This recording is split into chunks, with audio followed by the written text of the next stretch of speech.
hemos organizado todos estos dos seminarios a partir del Consejo de Europa. El Consejo de Europa elaboró ya en el 2019 elaboró un texto de análisis y un texto que quiere precisamente ver todos los campos de la sociedad, o sea, los índices que tenemos de sexistas, o sea, y por lo tanto organizan una campaña que la llamamos así, Movilízate contra el sexismo. Es un documento que por primera vez es un documento internacional que no ha existido hasta ahora y que pretende precisamente analizar todo y poder después difundir en todos estos campos. Este proyecto nosotros lo hacemos, somos, diríamos, las que lo vehiculamos aquí en España, pero lo hacemos conjuntamente con el Lobby Europeo de Mujeres situado en Bruselas, que nos coordina 30 países y con más de 2.000 asociaciones y que por lo tanto, bueno, pues cada país, diríamos, tiene sus coordinadoras. En este proyecto participamos 9 países, o sea, no todos los países. Participamos Irlanda, Portugal, Bélgica, los Países Bajos, Hungría, Croacia, Bulgaria, Rumanía y otras. Y participar.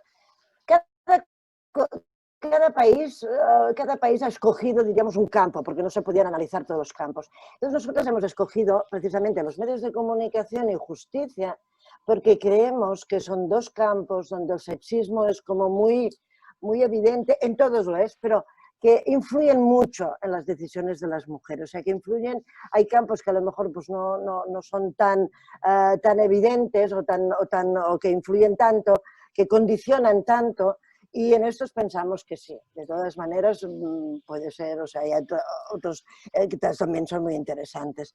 Nosotros pensamos que en el mundo legislativo pues hay unos objetivos y que deberían ser o deberían establecerse como prioritarios precisamente todo lo que es la documentación, la legislación, todo lo que es todos estos campos que deberían de alguna manera pues no ser sexistas, que sí que es lo que vemos que lo son mucho. ¿Cuál es el objetivo de estos seminarios? Pues principalmente el objetivo es erradicar el sexismo en nuestras sociedades. Son pasos que vamos haciendo, que, bueno, que cada vez pues, tienen sus caminos y sus dificultades, pero que vamos caminando hacia ello y que por eso nosotras también ponemos nuestro grano de arena y hoy vosotras acabaréis de poner un grano mucho más grande. ¿Qué haremos con todo esto? O sea, con todos estos análisis que vamos a hacer, que hemos hecho y que haremos. Bueno, pues de alguna manera crear unas recomendaciones, recoger las recomendaciones y pasarlas también a nuestros gobiernos, pasarlas a los distintos, diríamos, órganos de decisión y de política, y porque creemos que es muy importante que no nos lo quedemos. O sea, que no quede reducido a lo que somos ahora, a las personas que somos ahora aquí o las que nos están escuchando, sino que realmente se transmita, se recoja, se analice y se transmita a la sociedad. Cuanto más amplia sea, mucho mejor. Por tanto, hemos de elaborar un conjunto de recomendaciones que presentaremos y que, bueno, que nos formará, o sea, que formará parte de esta campaña y que la compartiremos con estos distintos, los 9 países restantes. Agradecemos en este seminario la participación de la Fundación Alternativas, que ha querido participar conjuntamente con el LEM en este seminario. Estamos muy agradecidas. Evidentemente también agradecemos la participación del Instituto de la Mujer. Hoy tenemos aquí a Lara Ferguson, que bueno, nos hará la clausura y que pensamos que es importantísimo y que nos ha ayudado porque el Instituto está en el Consejo de Europa, está en esta campaña, en este proyecto y por lo tanto bueno, hemos entrado en una coordinación, en un diálogo que nos permite de alguna manera enriquecernos mutuamente con los documentos y también hacer una difusión mucho más grande. Yo solo quiero decir en este momento pues, de que felicitamos a todas las mujeres que seguramente están conectadas y que ahora nos servirán y que, bueno, pues que, no sé, que esperemos que realmente no sea todo de mucho provecho y que estemos encantadas, que ya lo estamos nosotras, pero que al final sea pues mucho mejor de lo que es un planteamiento inicial.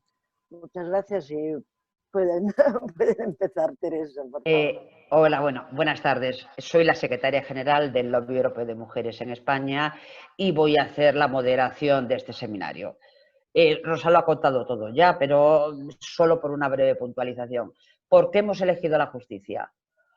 Bueno, hay N mil sectores que se pueden elegir, pero si se piensa bien, es probable que la justicia es uno de esos sectores o de esos campos en los cuales los ciudadanos en general y las mujeres en particular también se sienten más disminuidos, más asustados. Es decir, entras en algún sitio de la justicia y no estás nunca de igual a igual y eso te tiene como un poquito acomplejado.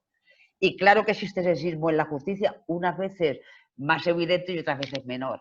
Y cuando se dice eso de que, yo qué sé, en juicios por abusos sexuales, oiga, ¿y usted por qué se fue a ese garito indecente a esas horas de la mañana, por ejemplo?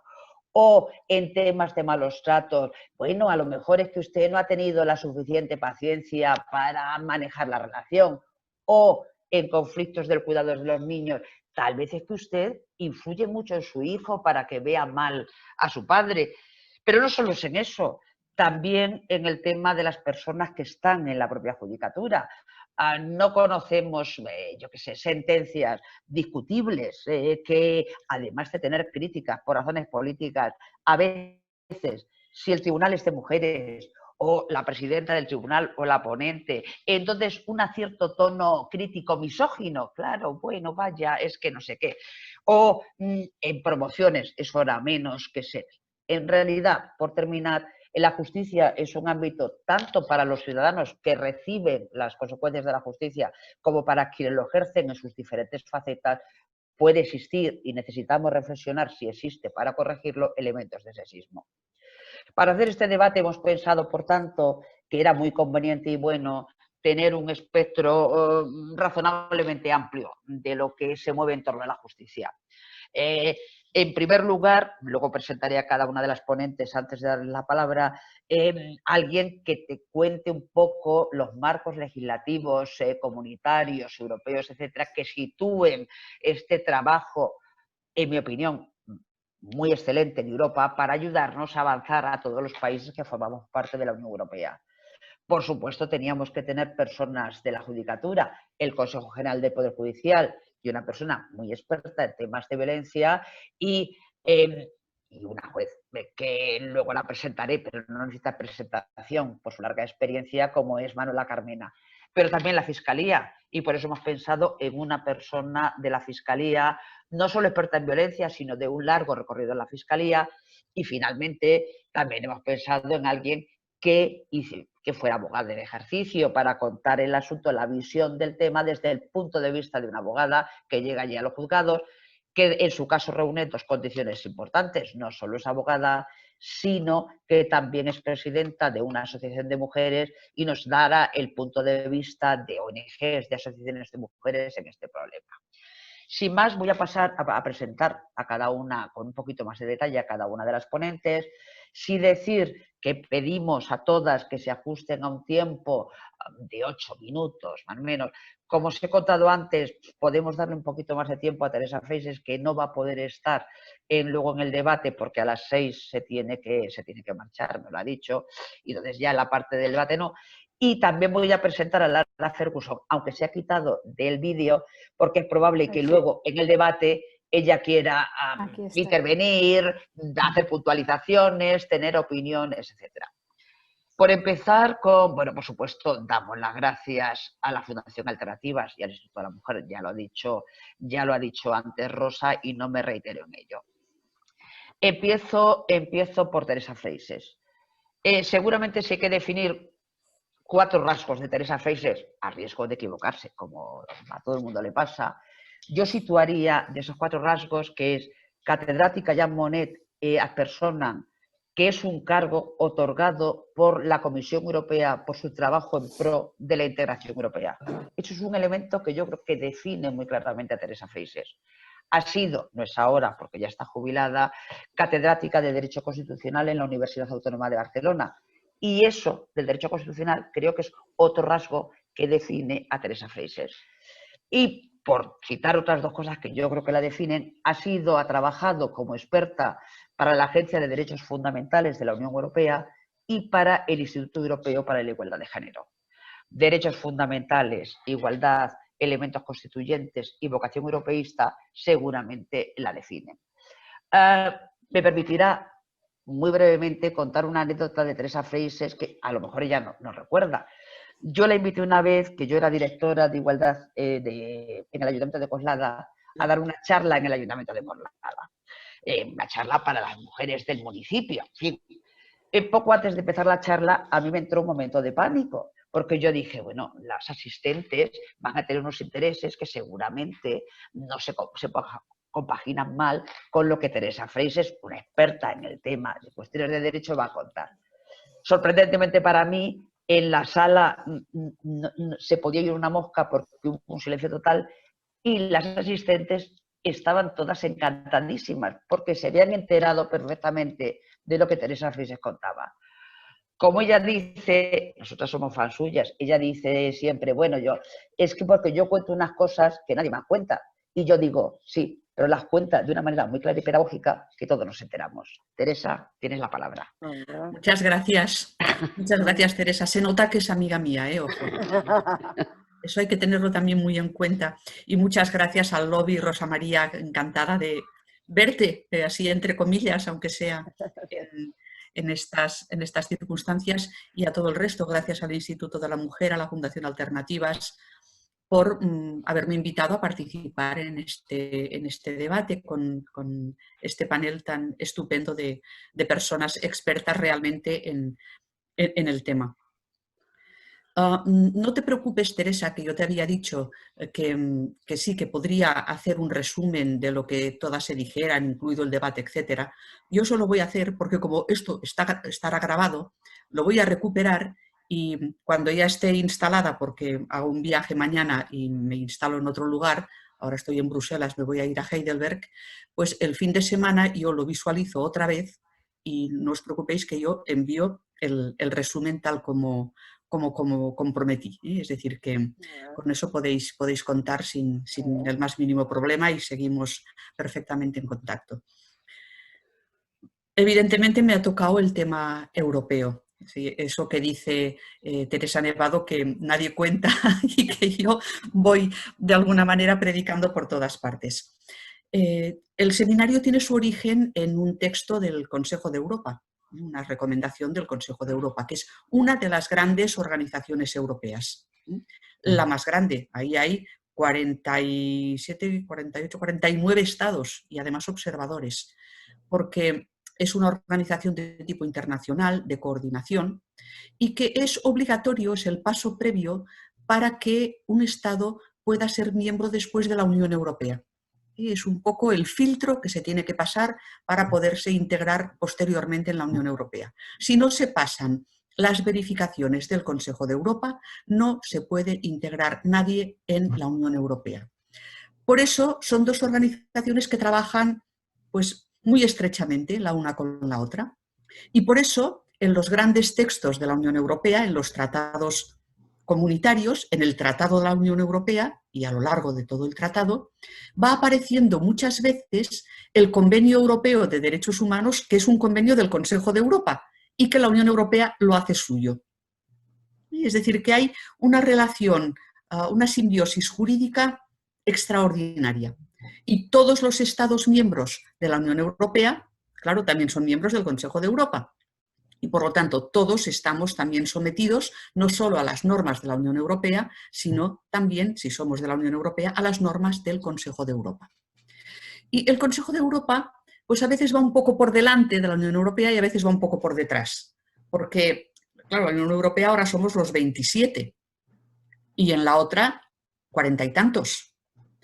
No es lo mismo 27 con unos lazos muy estrechos, incluso algunos con unas cooperaciones reforzadas, como el euro, como lo que teníamos hasta ahora. Digo que teníamos porque con la pandemia esto se nos ha acabado, de libre circulación. Yo antes me sentía como viviendo en Europa, yendo de aquí para allá. Ahora, bueno, para hacer mañana un trayecto de irme a Heidelberg es complicadísimo cómo se puede hacer. Claro, estas dos organizaciones pues ponen en común muchísimas cosas. Y en materia de igualdad, tienen textos muy complementarios y tienen textos y políticas muy coordinadas el Consejo de Europa, con la otra, con la Unión Europea. En la Unión Europea, la igualdad de mujeres y hombres tiene un carácter muy complejo, porque es un texto que los textos que tiene la Unión Europea están mucho más elaborados desde esa perspectiva, porque hay más cercanía y más homogeneidad entre los Estados miembros de la Unión Europea que no los del Consejo de Europa, que al ser 40 y tantos hay más diferencias entre los unos y los otros. Por lo tanto, son mucho más elaborados, mucho más precisos los textos de la Unión Europea. Y vosotras recordaréis, porque con algunas de vosotras y con otras que nos pueden estar escuchando, pues hemos tenido experiencias complicadas por una parte, satisfactorias por otra y a veces insuficientes, decimos, porque hubiéramos querido ir más allá de lo que hemos podido hacer en el marco de la Unión Europea. Pero sobre todo hay que destacar que es a partir del Tratado de Ámsterdam y de la Carta de Derechos Fundamentales de la Unión Europea que podemos construir un cuerpo jurídico importante en materia de igualdad para los 27 Estados miembros.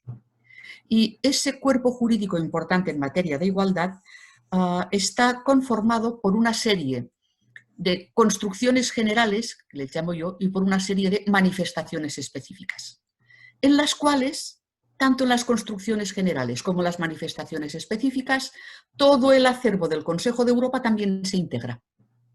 Y es decir, que eso que el Consejo de Europa ahora nos ha ofrecido en un texto va a tener también toda su importancia en el desarrollo del derecho de la Unión Europea. Evidentemente, es un desarrollo lento, siempre vamos despacio, pero se procura que ese desarrollo lento sea un desarrollo que consolide, que vaya consolidando espacios. Y así, por ejemplo, pues tenemos que en la Unión Europea la igualdad es un valor. Y uno dice, bueno, ¿y eso jurídicamente qué significa que sea un valor? Porque, bueno, los valores, los valores en la Unión Europea son unas instituciones jurídicas muy precisas, con un contenido que está redactado dentro de la normativa europea y con unos efectos muy precisos. Si no se aceptan los valores, no se puede entrar en la Unión Europea.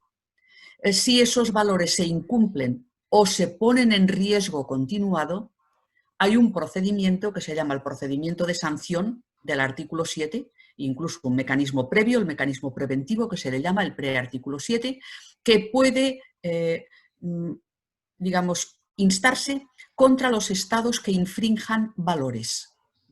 Y cuando ese mecanismo se pone en marcha, si es el mecanismo preventivo, pues eso es una cosa tuitiva, es decir, algo para ir vigilando, ir constriñendo, pero si se aplicase, y por ejemplo en el caso de Polonia se está aplicando, y uno de los temas, no es el único el del Estado de Derecho en el caso de Polonia, uno de los temas también es el de igualdad, pues ese artículo 7 puede originar que si finalmente, después de todo un procedimiento que es muy complicado y largo, el Estado es considerado infractor de valores, pues ese Estado se quede sin sus puestos, es decir, suspendido en sus puestos dentro de la Unión Europea. Sus europarlamentarios sin poder actuar, sin comisario, sin acudir a las reuniones del Consejo, etcétera, etcétera. Todavía no ha habido un artículo 7 culminado, pero bueno, podría ser, y eso siempre es un mecanismo importante. Por eso batallamos tanto, si os acordáis, Teresa y Rosa María, para que la igualdad de mujeres y hombres estuviera entre los valores del artículo 2 de la Unión Europea, porque queríamos tener ese instrumento del artículo 2 para proteger ese valor también con los procedimientos que tiene la Unión Europea para políticamente obligar a los Estados a que respeten los valores. Después también la igualdad es un derecho fundamental en la Unión Europea. Es un derecho fundamental no solo ya en la Carta, que allí también nos costó mucho que entrara en la Carta, es una cosa increíble. porque cuando se preparaba en la Convención de la Carta los derechos fundamentales que tenían que ir incluidos, no aparecía nunca el tema de la igualdad de mujeres y hombres. Entre los derechos fundamentales salía de todo, pero no salía ese. Incluso con el Lobby Europeo de Mujeres, con AFEM, con un montón de organizaciones, apoyados en ese caso era por el Senado de Francia, tuvimos que hacer una acción de presión muy fuerte para traernos a la reunión al presidente Braiban, que era el presidente de la convención que preparaba la Carta de Derechos Fundamentales, y explicarle por qué queríamos que la igualdad de mujeres y hombres también estuviera en la Carta. Si la igualdad ya era un derecho fundamental a partir de la jurisprudencia europea, tenía que estar también en la Carta de Derechos Fundamentales. Y nos decía, hombre, pero es que la igualdad ustedes ya la han conseguido, ¿qué más quieren? Y claro, yo pues le dije al presidente, digo, ¿me quiere leer los derechos que tienen incluidos? Y me decía, pues la libertad personal, la libertad de expresión, la tutela judicial efectiva. Digo, oiga, mire, es que eso también lo tenemos conseguido, ¿eh? Está en las constituciones, hay una práctica judicial de todo esto. Exactamente igual, tiene que estar ahí la igualdad, de la misma manera que están los otros derechos. Bueno, finalmente se convenció el hombre y en la última sesión del presidium de la convención que preparó la Carta conseguimos que la igualdad se incluyera allí. Cuando vino y nos lo dijo, bueno, pues siempre una de cal y una de arena. Colocan en el título de la Carta de Derechos Fundamentales la igualdad, y además de la igualdad de mujeres y hombres, pues sale aquello, pues lo típico, ¿no? Los niños, etcétera, etcétera. Digo, mire, oiga, en fin, no es esto tampoco, ¿eh? Es decir, una cosa es la igualdad de mujeres y hombres y otra cosa es proteger a personas que necesitan una protección distinta, pues disminuidos físicos y psíquicos, niños, no sé cuántos, no sé qué. Me dice, mire señora, ahora que he conseguido meter la igualdad, no me haga cambiar esto porque entonces igual sale. Y por eso no conseguimos que en el título la redacción es buena, la redacción del artículo concreto es buena y ha servido mucho, pero claro, el contexto realmente no acompañaba. Se dio cuenta el señor, pero es que dices, caray, es que siempre hay que empezar explicando desde el ABC, ¿eh? Siempre hay que empezar explicando desde el ABC. Y lo que cuesta, lo que cuesta, lo que cuesta. Bueno, la tenemos pues como derecho fundamental. Luego también tenemos como una construcción general dentro de los tratados europeos el tema de las discriminaciones indirectas. Porque, claro, igualdad y no discriminación, siempre decimos, son las dos caras de una misma moneda, ¿no? Pero son dos cuestiones diferentes.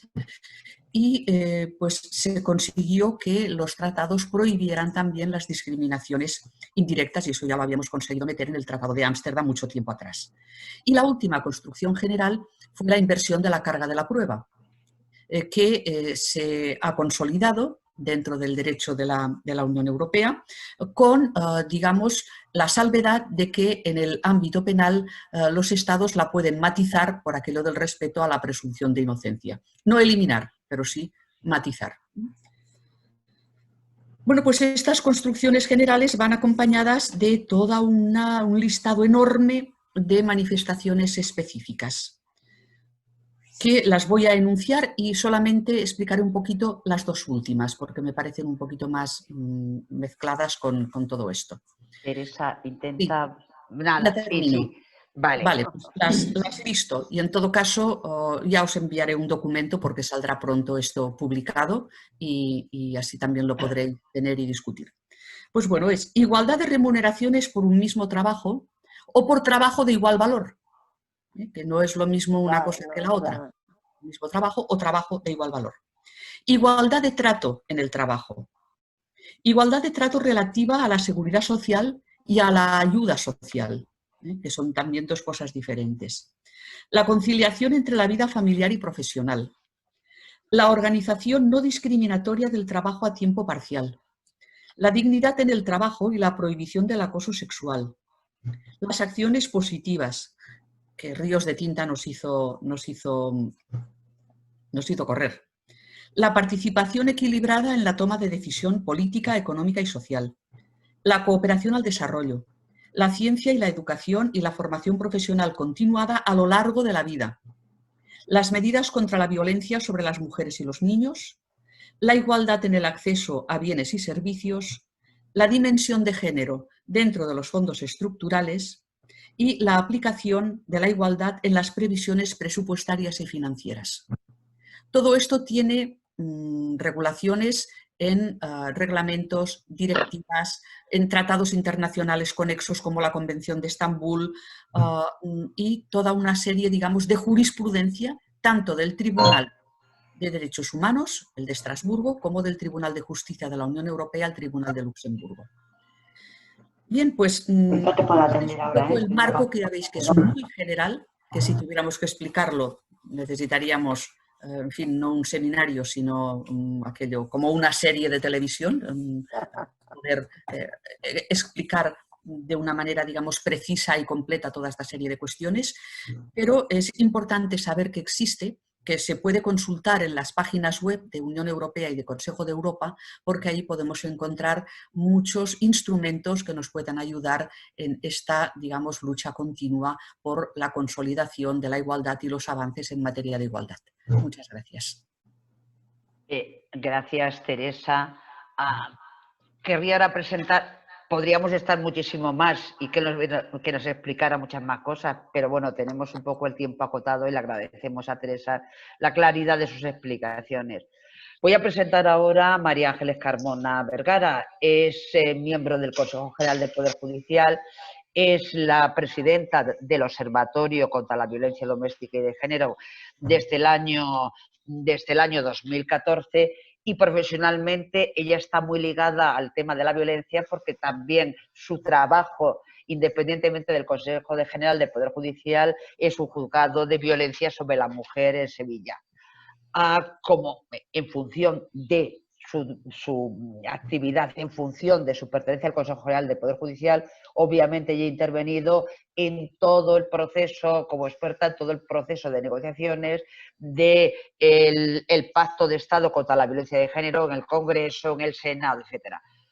María Ángeles Carmona probablemente a estas alturas tiene un conocimiento muy amplio del desarrollo concreto en el tema de la violencia en nuestro país, en el tema legislativo. María Ángeles Carmona, tienes la palabra. Muchísimas gracias. Bueno, un honor, lo vuelvo a repetir otra vez, estar con vosotros, con mujeres tan potentes en esta lucha, ¿no?, contra el sexismo en la justicia. Por favor, muchísimas gracias, Teresa, por tu didáctica intervención. De verdad que tenía razón Teresa Nevado en que se aprende muchísimo contigo en este tema que es tan desconocido también para el mundo de la justicia. Bueno, permitidme que me refiera a dos de los puntos que quizá tenga más que ver con las funciones que tenemos en el Consejo General del Poder Judicial y en el Observatorio contra la Violencia de Género, y que están incluidos en estas recomendaciones del Comité de Ministros, ¿no? Agradeciendo enormemente a LEM haber organizado esta campaña de Movilízate contra el sexismo y que ha sido apoyada por Fundación Alternativas. Me parece una idea magnífica y además creo que está teniendo mucho éxito porque es la segunda edición, por lo que muy agradecida de que hayáis contado conmigo. Bueno, uno de los puntos a los que se refieren esas recomendaciones es sobre el acceso, como no puede ser de otra manera, de la mujer a los altos cargos de la sociedad en general, ¿no? Y en el mundo de la justicia, ¿esto dónde se traduce? Bueno, pues ni más ni menos que a los ascensos de las mujeres que están en la carrera judicial a los cargos de libre designación, ¿no?, que es en definitiva una de las funciones fundamentales que tiene el Consejo General del Poder Judicial. Os tengo que decir que la inmensa mayoría de las sentencias y de las resoluciones que se dictan en España están dictadas por mujeres. Tengo que decir además, en alusión a mi querida amiga Pilar Martín Nájera, que la inmensa mayoría de los escritos de acusación que se presentan diariamente en España se presentan por mujeres fiscales. Y esto es muy importante reconocerlo. Es decir, nosotros hacemos todos los años un informe sobre la estructura de la carrera judicial y resulta que el 54% de los miembros de la carrera judicial son mujeres.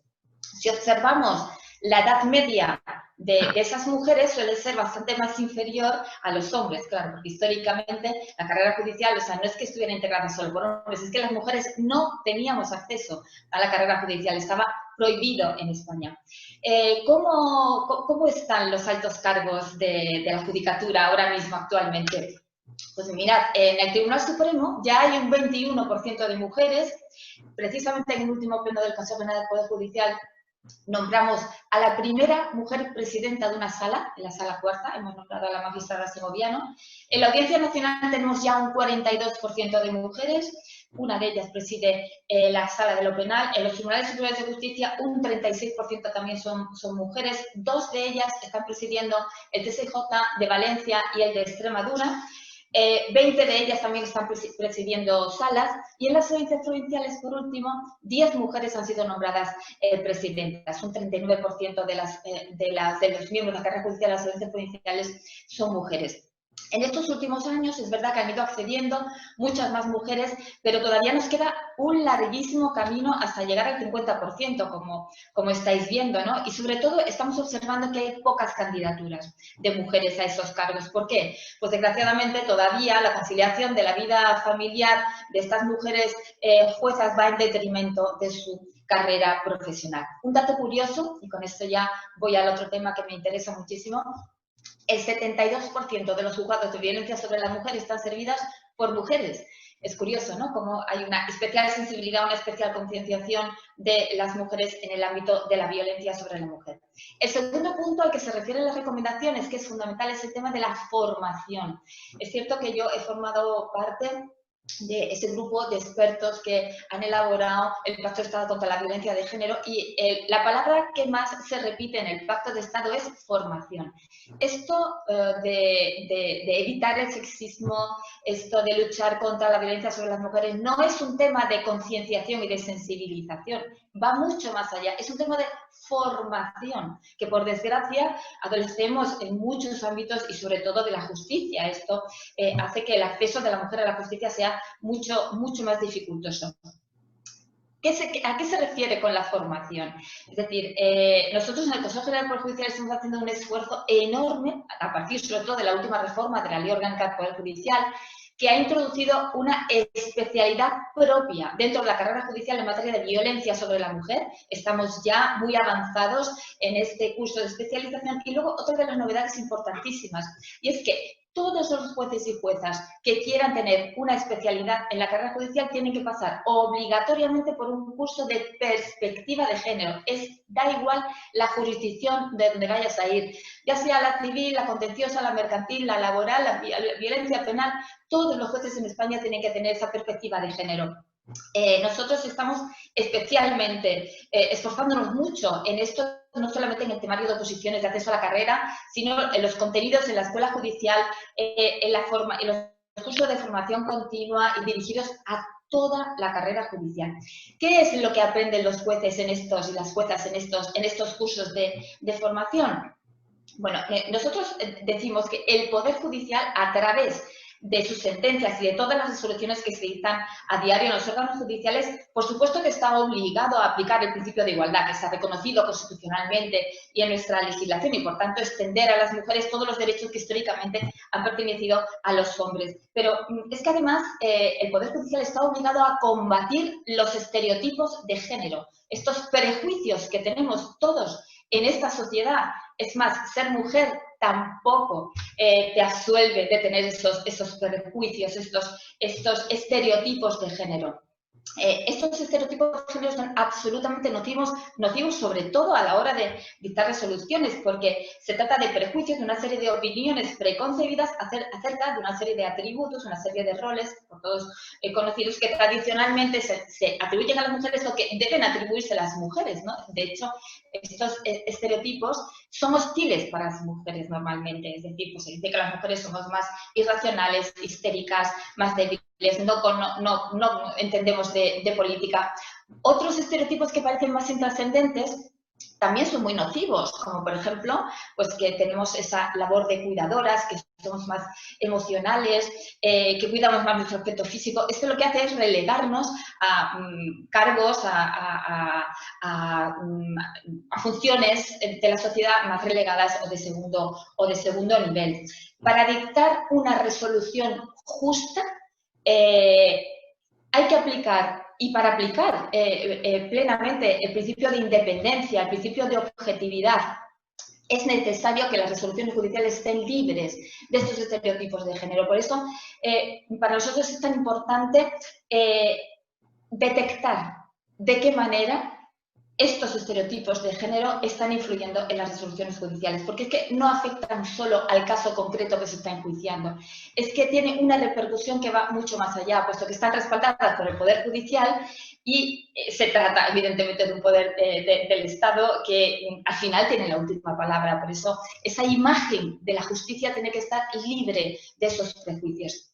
¿Cómo se identifican estos estereotipos de género a la hora de enjuiciar? Pues, en primer lugar, por supuesto, identificando esas asignaciones, esos roles que la sociedad asigna a las mujeres especialmente. Y segundo, interpretando las normas aplicables al caso concreto de manera absolutamente libre de esas circunstancias, o sea, de esas circunstancias estereotipadas, ¿no? Teniendo en cuenta solo las circunstancias objetivas de los hechos enjuiciados. En ese sentido, pues hemos visto resoluciones por todas conocidas, pues, de la CEDAW, en las que inciden muchísimo y especialmente en la credibilidad de la mujer. Y en ese punto, permitiendo que ya me refiera de aquí hasta el final de mi intervención al tema de la violencia sobre la mujer, al tema de la violencia de género, porque aunque esto que acabo de decir tiene que ser aplicable a todos los órdenes jurisdiccionales, en materia de violencia sobre la mujer, desde luego se tiene que extremar muchísimo este adecuado funcionamiento de la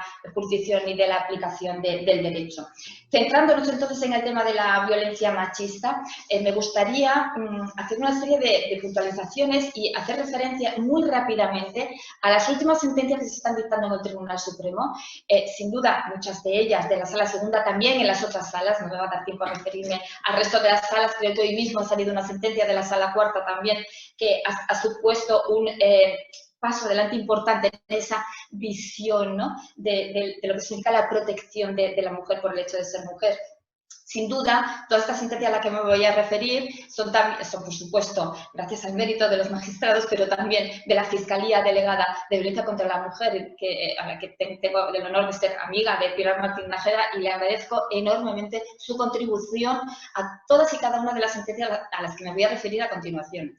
La sentencia del 13 de junio de 2018, que se refiere al valor de la declaración de la víctima, establece que existen una serie de matices diferenciadores de la víctima del delito de violencia de género que debe diferenciarse de lo que es un testigo simplemente que ha visto unos hechos, porque existen una serie de elementos que debemos de tener en cuenta a la hora de valorar la declaración de la víctima, cuando en muchísimas ocasiones es la única prueba de cargo que existe contra el maltratador. Por eso nos dice el Tribunal Supremo, el órgano judicial debe valorar su firmeza, su persistencia, su coherencia, una serie de requisitos que viene estableciendo la jurisprudencia, pero que no deben ser rígidos. Es decir, no se puede exigir que una víctima recuerde exactamente el lugar, el minuto, el sitio, el día que ocurrieron los hechos, cuando debemos tener en cuenta que esa mujer probablemente dentro del círculo de violencia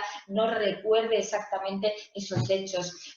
No podemos obligar tampoco a la mujer a denunciar al día siguiente de que ocurran los hechos. Por eso nos dice el Tribunal Supremo que la tardanza en denunciar no debe ir nunca en detrimento de la credibilidad de la víctima. Nos dice la sentencia de 6 de marzo del año pasado, de 2019, que debemos tener en cuenta las dificultades de expresión que tiene la víctima a la hora de declarar, porque puede estar en un escenario que les recuerde pues, ese terrorífico maltrato al que ha sido sometida.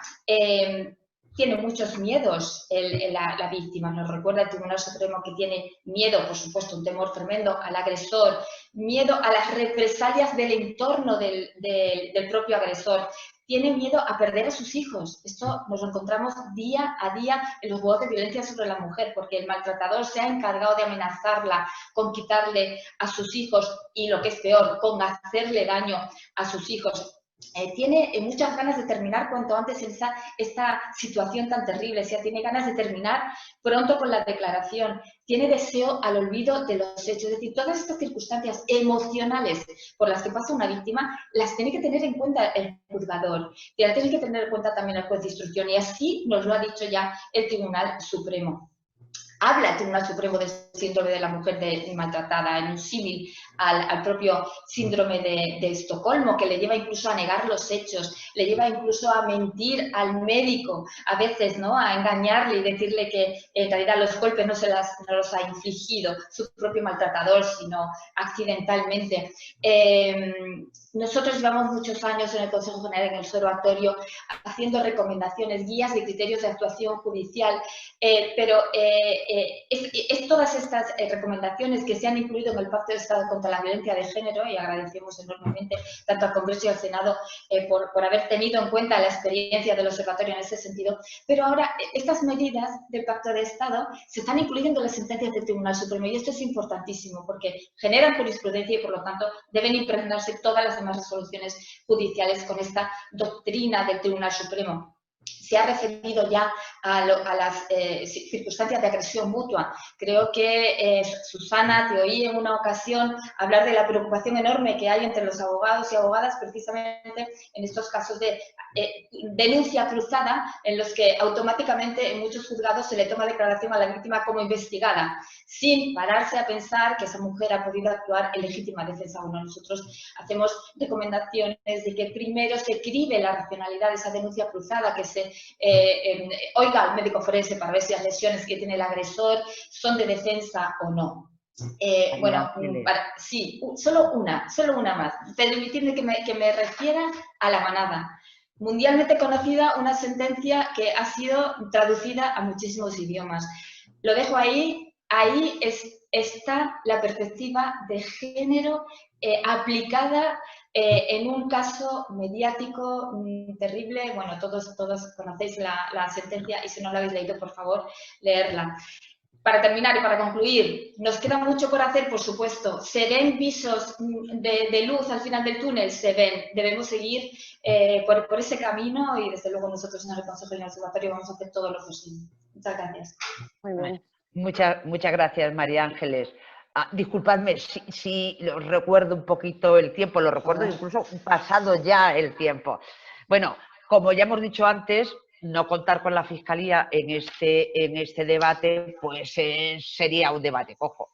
Y tenemos con nosotras a María Pilar Martín Nájera, que es ahora mismo fiscal de la Sala Delegada contra la Violencia sobre la Mujer desde el año 2015. Pero no creáis que ese es el único currículum de María Pilar Martín Nájera. Es fiscal desde el año 1982 y fue la primera mujer designada como fiscal superior de esta comunidad autónoma, en la Comunidad Autónoma de Cantabria. Tiene un recorrido muy amplio en la Fiscalía, con mucha experiencia, obviamente, y no solo en el tema de violencia, porque lo que he visto es que también ha ocupado el puesto de fiscal en la Sala de lo Penal del Tribunal Supremo. María Pilar, tienes la palabra. Muchas gracias, Teresa. Es un honor participar en esta mesa para hablar de sexismo, que yo creo que es un tema que tenemos que estar continuamente dándole vueltas, actualizando, porque no podemos bajar la guardia.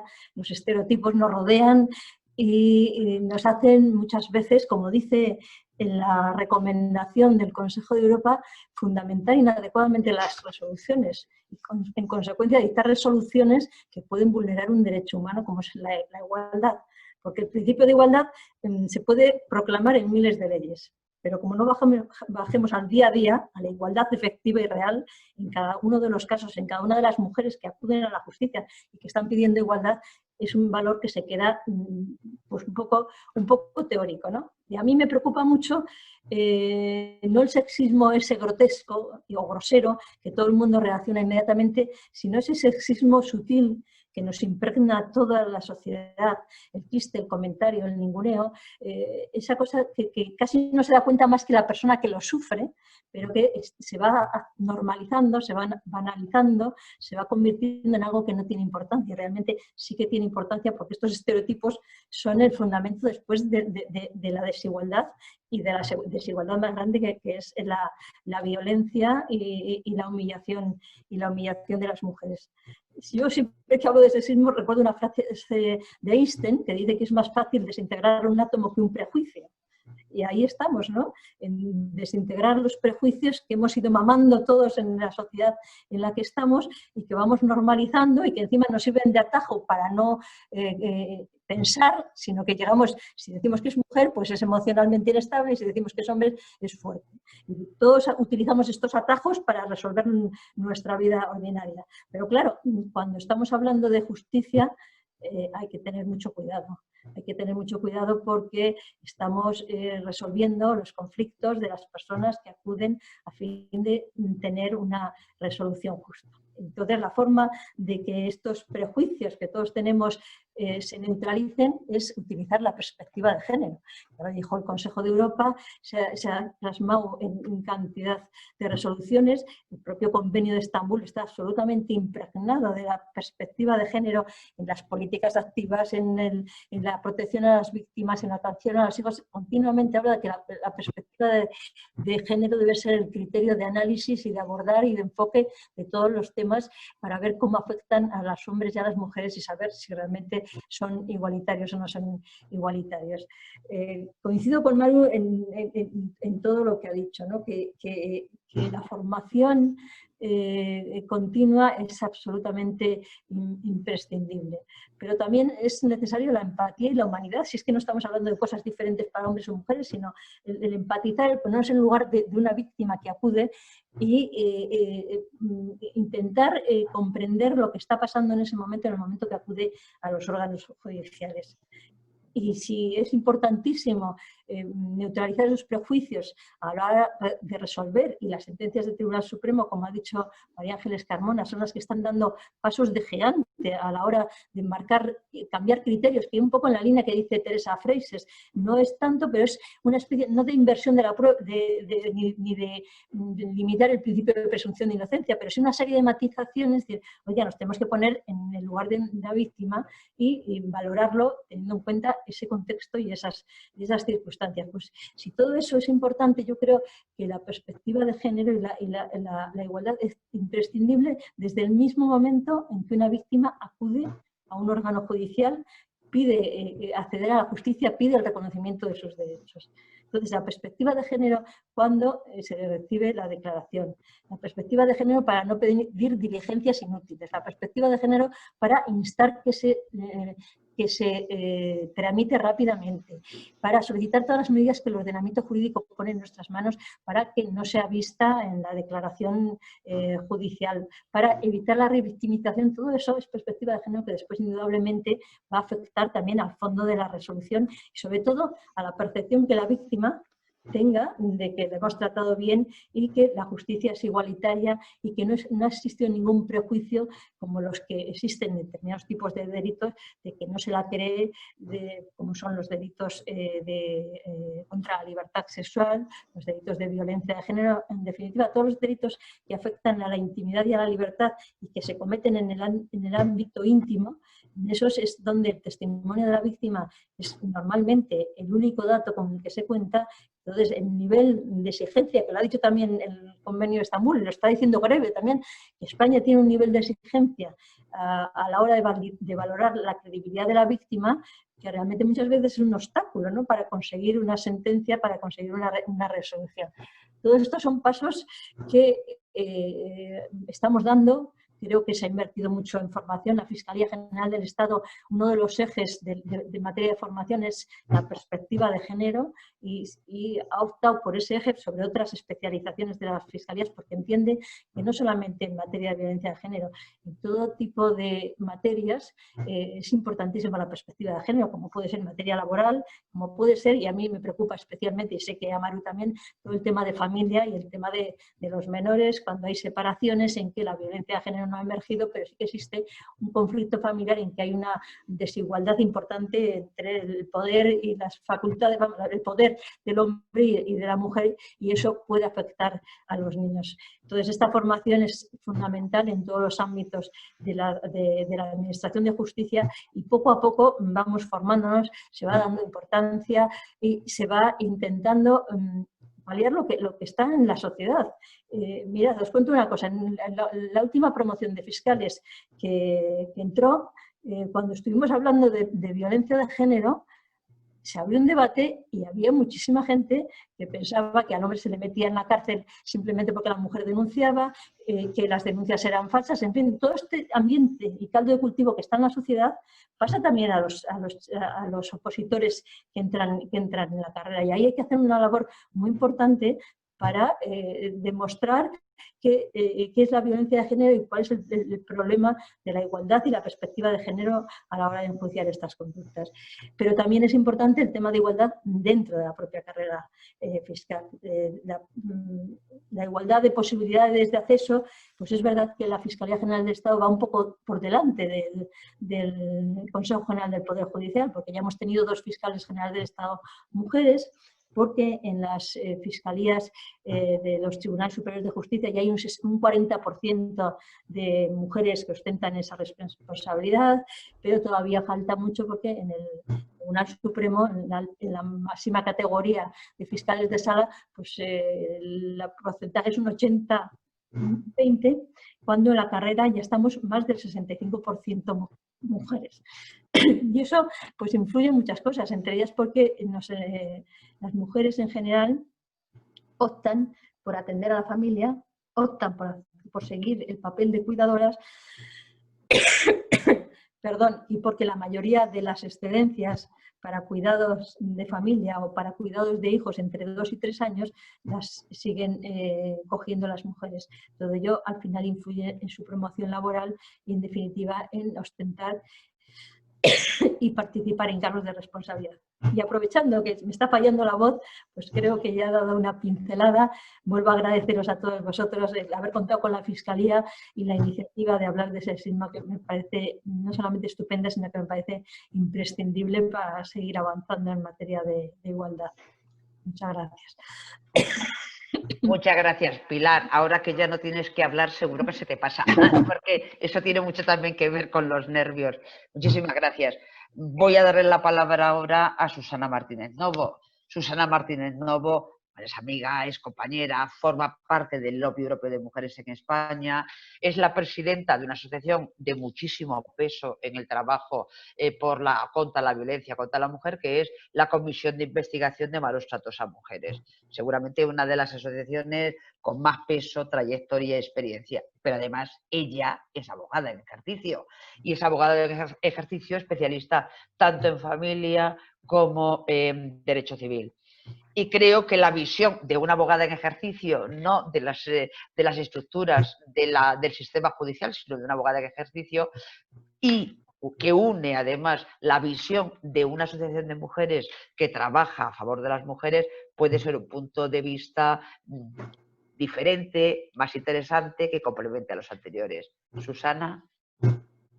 Muchas gracias, Teresa. Bueno, lo primero, por supuesto, agradecer al Lobby Europeo de Mujeres, al LEM España, al Instituto de la Mujer, la posibilidad de haber intervenido o de estar interviniendo en este acto, y desde luego pues con este panel de profesionales expertas pues, que tenemos aquí esta tarde tan interesante e impresionante. Efectivamente, yo voy a hablar desde el punto de vista más del día a día, quizá del trabajo diario, de la labor de la Administración de Justicia, pero también desde el propio testimonio que nos transmiten las mujeres con las que intervenimos en nuestra entidad, en nuestra organización, en la cual, pues aparte de tener todo un programa de atención integral psicológico, de inserción laboral y de tratamientos terapéuticos, también damos asesoramiento jurídico, y por lo tanto pues nos van contando aquellos obstáculos y aquel devenir que se encuentran en el día a día en cuanto a los procedimientos judiciales una vez presentan la denuncia. Voy a ver si es posible, voy a intentar a ver si soy capaz, y si no os lo cuento directamente, de compartir la pantalla con una pequeña presentación. Bueno, pues no, parece que no va a ser posible compartir pantalla porque no lo tenemos habilitado, entonces os lo voy a contar directamente. Bueno, ¿qué es lo que nosotras percibimos?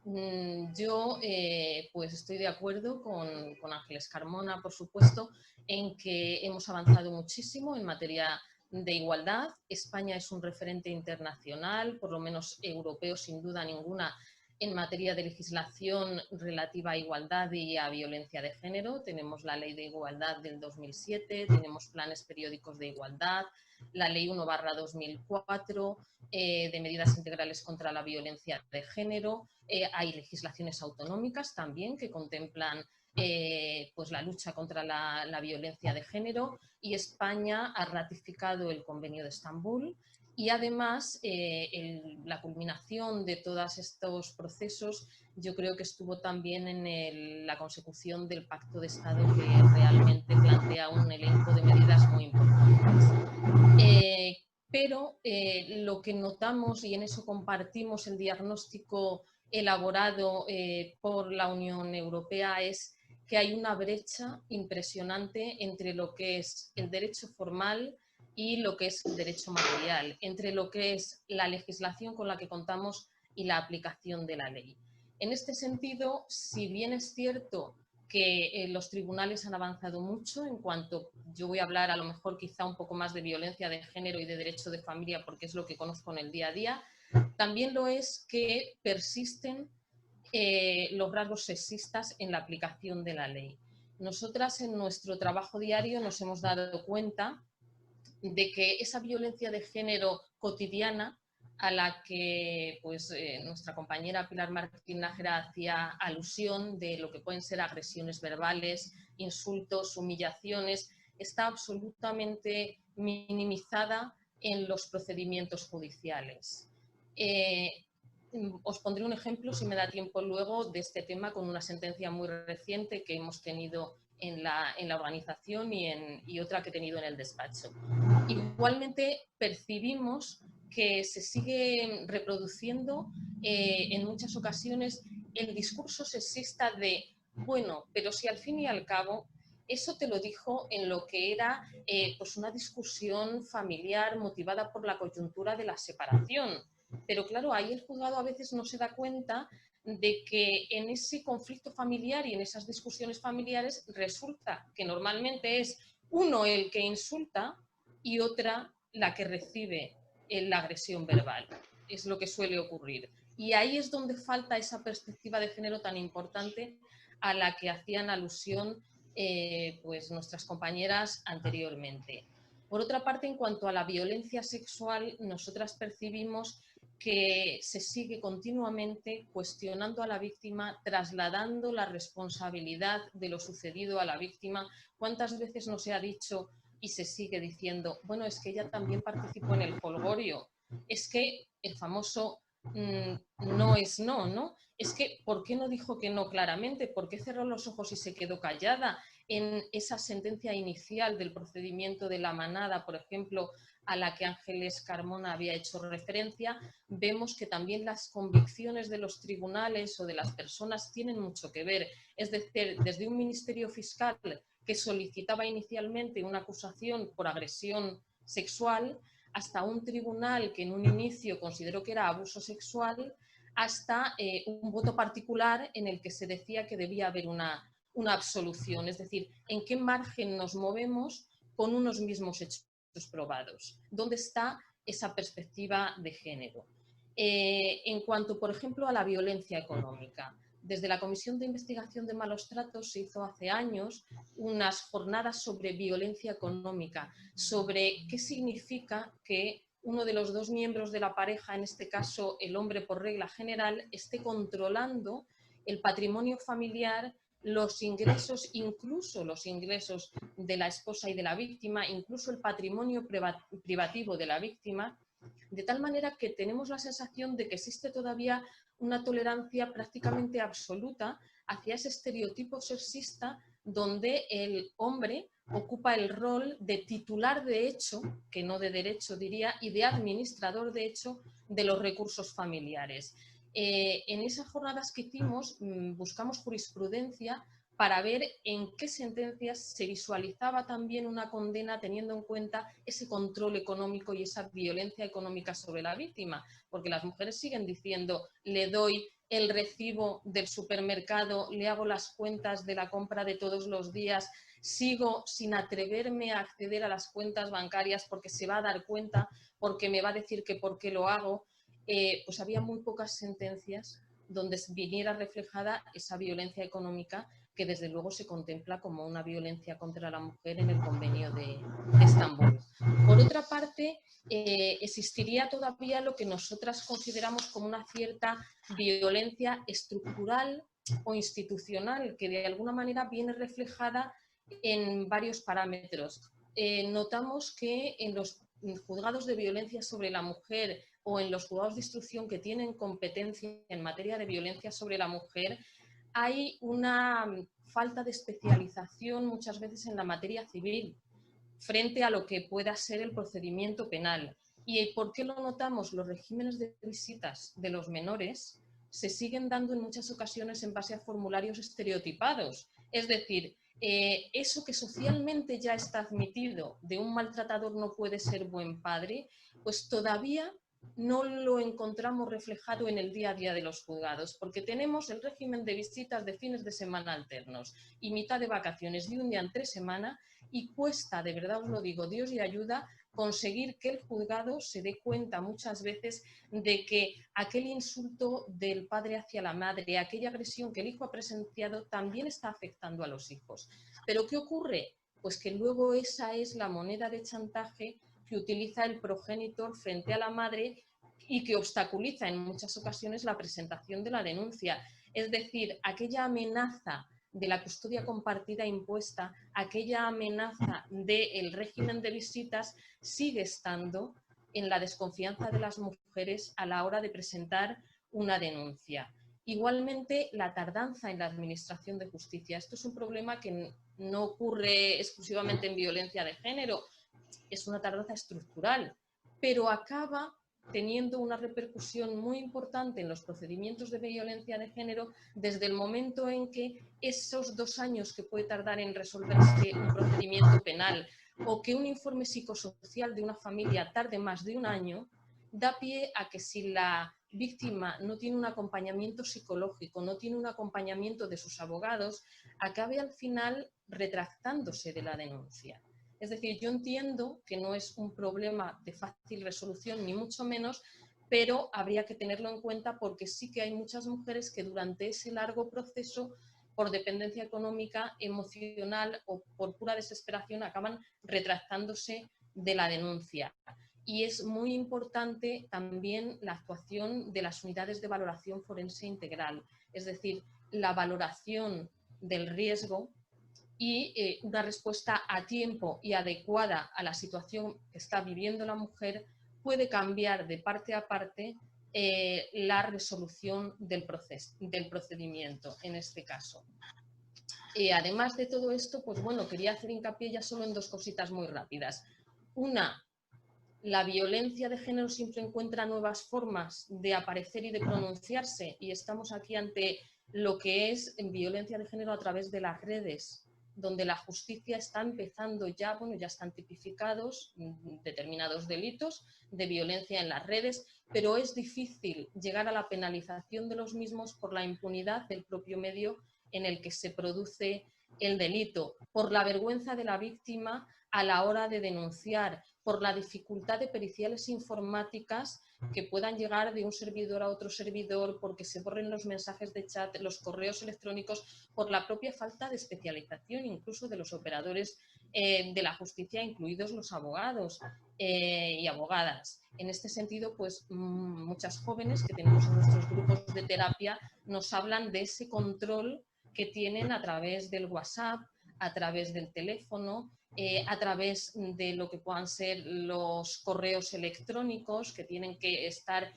pues que ya se puede saber la localización de dónde estoy, en qué momento estoy, de llámame o de incluso pues todo este tipo de delitos que hay desde el momento en que hay programas informáticos por los cuales se puede controlar el aparato dispositivo de las víctimas. Y luego ya por último hacer referencia a un tema que incluso en la webinar anterior saqué, pero sin pronunciarme mucho, y esta vez me voy a pronunciar, que es también la violencia hacia la mujer a través de la violencia sexual en las redes, como puede ser la pornografía, no digo ya la compra de servicios sexuales, sino incluso lo que es la pornografía.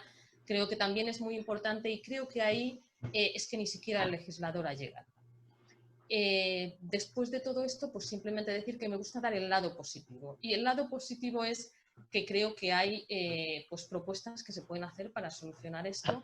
La primera es en la que hemos coincidido, o venimos coincidiendo todas, desde luego es que la labor judicial esté investida siempre como principio prioritario de perspectiva de género. Creo que eso es fundamental.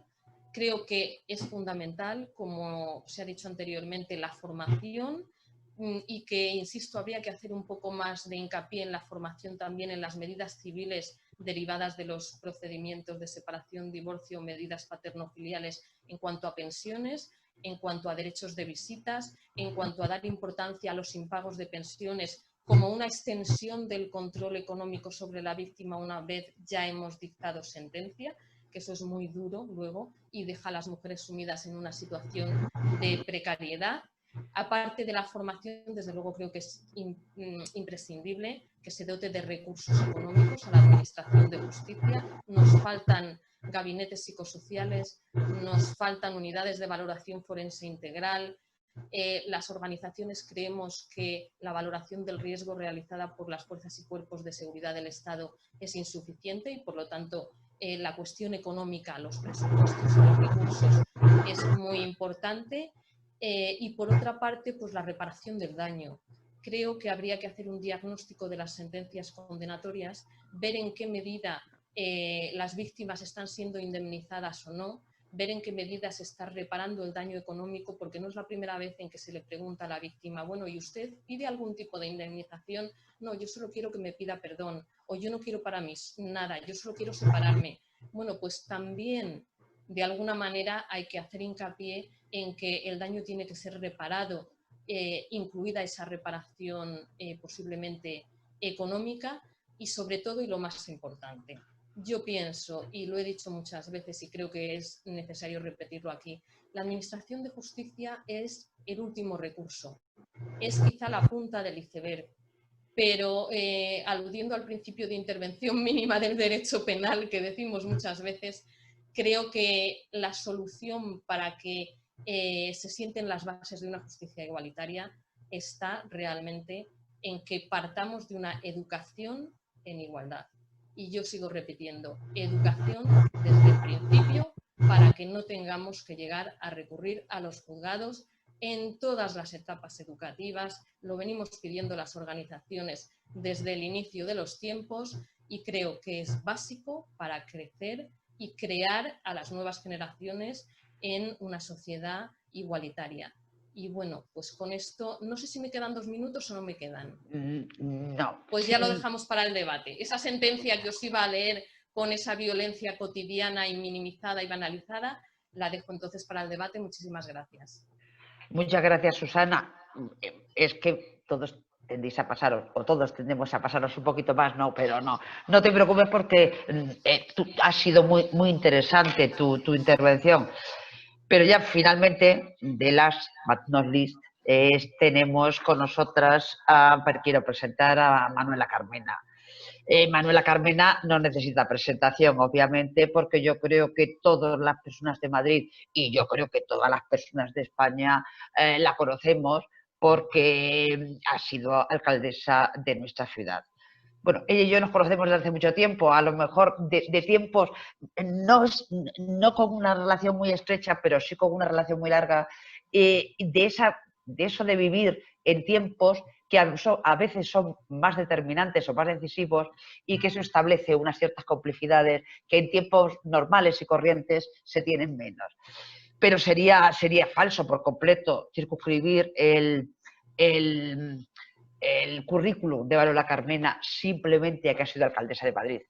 Ella tiene una muy dilatada experiencia como juez, entró en la carrera judicial en el año 1981 y ha estado en muchísimos sitios dentro de los juzgados.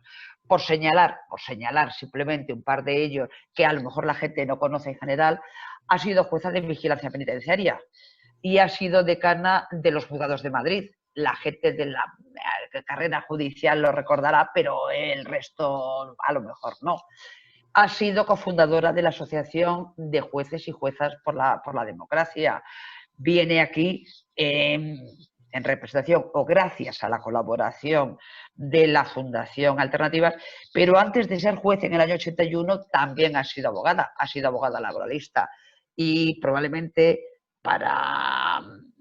vivió una situación, ella era abogada laboralista en el despacho de Atocha 55, donde asesinaron a los abogados de Atocha, que a todo el mundo le suena. Es seguramente un momento de esos que es cruciales en la transición española y ella también era de ese despacho, era la responsable de ese despacho. Su dilatada experiencia le permite hablar de lo que considera a lo largo de toda su vida profesional, del antes y de la hora, de la situación de la hora. Manuela Carmena, tienes la palabra. Muy bien, pues muchísimas gracias a los organizadores de este interesantísimo debate y tengo que deciros que además de dar las gracias por la iniciativa y de disfrutar mucho escuchándoos a todas, pues he disfrutado también porque yo diría que prácticamente a todas os conozco y de todas he sabido y me gusta mucho ver que seguís con tanta inteligencia y con tanta capacidad de incidencia en algo que es tan importante, que es en la necesidad de debatir, ¿no? A mí me parece que cuando se organiza este webinar se hace pensando que en toda la materia de igualdad se piensa que, como muy bien explicaba Teresa inicialmente, de alguna manera es un valor, y así está reconocido, además vosotros lo habéis explicado muy bien, en toda la estructura de la Unión Europea, pero que este valor se tiene que consolidar, ¿no? ¿Y cómo se consolidan los valores, ¿no? Pues a mí me interesa muchísimo profundizar en eso, ¿no? Cómo se consolidan los valores y, claro, y muy especialmente cómo se consolida el valor de la igualdad entre el hombre y la mujer, ¿no? Claro, yo creo que hay muchas maneras, muchísimas, desde luego la educación es absolutamente imprescindible, pero a veces pensamos que la educación nos estamos refiriendo a esos periodos en los que las personas jóvenes adquieren conocimientos, ¿no? Cuando yo creo que la educación es mucho más una tarea a lo largo de toda la vida y que en esa tarea de educación no solamente participan los maestros, los centros docentes, sino que participa la sociedad, participa la clase política con sus actitudes ejemplares, participa la cultura, es decir, participa toda la sociedad y todos debemos asumir que en la consolidación de esos valores, todo ese contenido de elementos pedagógicos que parten desde el principio hasta el final de nuestros días son determinantes para la consolidación de los valores, ¿no? Pero claro, hay veces que por las circunstancias que sean, los valores saltan, no se reconocen, se rompen, se crispan en situaciones concretas, ¿no? Y bueno, para eso está la justicia. Y yo creo que por eso es muy importante el que en este webinar se haya planteado el papel de la justicia, ¿no? Y claro, yo creo que no nos podemos centrar solo, aunque entiendo que haya sido así por la enorme importancia que tiene, la dramática importancia de la violencia de género, que nos hayamos centrado mucho en la violencia de género y en una estructura, digamos, muy conexa a esto que estábamos hablando, ¿no? Pero yo creo que lo que es importante considerar y ver es que es toda la justicia la que está implicada en el reconocimiento de los valores, ¿no? Y que la justicia actúa cuando no ha habido un reconocimiento natural de esos derechos, que al fin y al cabo los derechos son los que interpretan los valores, ¿no? Entonces, a partir de ahí yo creo que a mí me gustaría decir que jugando la justicia un papel tan relevante en la consolidación de los valores de nuestra sociedad, de otras sociedades, del mundo en general, la justicia nuestra, la española, necesita de una gran transformación. Yo creo que está muy burocratizada y muchos de los problemas que surgen aquí, que cuando escuchaba a Lucía yo veía, tienen mucho que ver con una concepción rígida, verdaderamente yo diría que no tiene nada que ver con lo que hoy día es una sociedad democrática, ¿no? Muchas veces los diálogos judiciales, por ejemplo, son diálogos autoritarios, son diálogos en los que no existe de verdad una estructura de entender el diálogo como aquello que nos va a permitir enterarnos bien de lo que sucede, ¿no? Sino mucho más como una estructura que se hace con la mejor voluntad, no me cabe ninguna duda, pero desde una gran autoridad, ¿no? Yo recuerdo que una de las cosas que a mí me impresionaba cuando estaba en la audiencia provincial y veía los vídeos, ya estábamos afortunadamente con los vídeos, y veía vídeos que se habían llevado, de juicios que se habían llevado a cabo en juzgados de lo penal, pues me sorprendía mucho, por ejemplo, que había muchos magistrados que no permitían que se sentaran a las personas que iban a declarar, ¿no? Y me acuerdo que un día me encontré en el metro a una de estas juezas y yo le decía, ¿y tú por qué no dejas? ¿No les dices que se sienten? A todos, me decía, con lo que hablan, si les digo que se sienten, ya es el colmo, ¿no? Entonces, esa actitud de no haber asumido que lo judicial es un órgano de estructura necesaria, de mediación para la consolidación de los valores en el marco igualitario necesario, pues hace que efectivamente produzca mucha decepción, ¿no? Yo muy rápidamente, luego volveré un poquito a ello, pero en ese sentido me parece que debemos pensar que es muy importante modificar nuestra justicia. Yo creo que no tiene sentido que las oposiciones a juez sean esencialmente memorísticas, ¿no? Yo, la verdad es que cuando oía a Pilar, y me ha encantado, Pilar, que cuentes lo que decían las promociones de fiscales nuevos, lo que opinaban de la violencia de género, pues piensas, dices, caray, estos chicos han estado estudiando 3 años, ¿no? Pero ¿qué han hecho? Pues fundamentalmente se han estudiado de memoria los textos legales, ¿no? No, el derecho no puede ser eso, ¿no? Entonces tenemos que cambiar el sistema de acceso de la justicia y después tenemos que cambiar sin duda el sistema del funcionamiento de los juicios. Los juicios tienen que estar basados en estructuras de diálogos y no de ritos, ¿no? Yo todavía, bueno, hay tantas anécdotas ahí que se pueden contar, pero el diálogo judicial sigue siendo un rito, ¿no? Y luego es imprescindible que en ese diálogo judicial, es decir, en lo que son los juicios, pues luego efectivamente los magistrados, los que han dictado las decisiones, los que han decidido sobre qué es lo que ha debido suceder y cuáles son las consecuencias respecto a ese suceso, pues yo creo que deben tener una comunicación directa con los medios de comunicación. Yo desde hace muchísimo tiempo llevo diciendo que muchas sentencias, cuando las sentencias suscitan mucho interés y pueden tener además una carga pedagógica importantísima, los propios magistrados, una vez que han decidido el juicio y ya tienen preparada su sentencia, deben hacer una rueda de prensa y deben explicarle a los ciudadanos por qué han dicho lo que han dicho, ¿no? Y bueno, en fin, yo creo que ahí hay una cantidad de cambios que sería muy importante hacerlos y que parece que alguna vez se habla, pero da mucho miedo y no se mueven, ¿no? Pero vamos, es interesante porque el sistema de acceso que tiene España, pues es un sistema ya no general en Europa y que es muy caduco. En Alemania, por ejemplo, pues los jueces hacen su formación en la universidad y luego están unos cuantos años, como si dijéramos, de prueba. Y si sale bien, pues continúen, pero de momento pues se hace la prueba, ¿no? Y no tienen hoy día lo que está haciendo España no vale ya, nos estamos quedando muy atrás, yo creo que en el marco europeo y precisamente yo creo que el Consejo de Europa pues es un acicate para poder tomar esas actitudes, ¿no? Tan necesarias, ¿no? Pero aunque sea muy de pasada, yo quería decir hasta qué punto la legislación, además, es enormemente rígida, poco ágil, se mueve poco, ¿no? ¿Cómo es posible, por ejemplo, que en el Código Civil sigamos teniendo como modelo para medir la prudencia el del padre de familia, ¿no? Es una cosa que uno dice, ¿cómo es posible que cuando los jueces tienen que valorar si ha habido una actitud imprudente o no, tienen que referirse al padre de familia? Por supuesto que luego se entiende que padre de familia quiere decir persona razonable, pero bueno, en Francia lo han cambiado y ya no está en el código, ¿no? Son todas esas pequeñas cosas que quedan ahí y están ahí, ¿no? Bueno, no tiene ningún sentido, porque si se dijera la prudencia necesaria, parece que todos comprenderíamos que era mucho mejor que se dijera la de la madre de familia, que es realmente la que está mucho más responsabilizada con sacar adelante la familia, todos lo sabemos, ¿no? Entonces, en esa medida es muy sorprendente, por ejemplo, como en el marco de la legislación la maternidad como tal no tiene espacio. Es decir, tiene espacio la paternidad. La patria potestad deriva de la paternidad, ¿no? Es decir, que son todos los elementos ancestrales que, como ustedes decís, crean los estereotipos, pero que están ahí y que ni siquiera nos molestan. Estamos en una legislación y no nos molestan, ¿no? A mí es eso, y ya de esto acabo y ahora os hablo de otra cosa que me preocupa todavía mucho más, ¿no? Pero a mí me parece curioso, ¿no? Que, por ejemplo, pues cuando se hace el programa ese de Hacienda, ¿no? Que te ayudan a que tú hagas tu declaración, que se llame el programa Padre. ¿Por qué no se llama el programa Padre? Digo yo.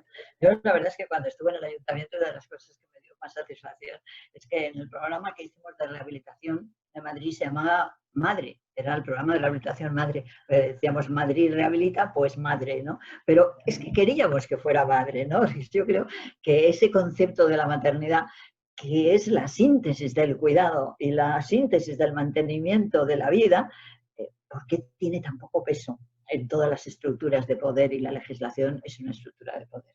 Bueno, dicho esto, digo que además de estas grandes líneas que yo creo que son imprescindibles para la consolidación de los valores esenciales y el valor de la igualdad desde la perspectiva de la justicia, hay un aspecto que me interesa muchísimo destacar, ¿no?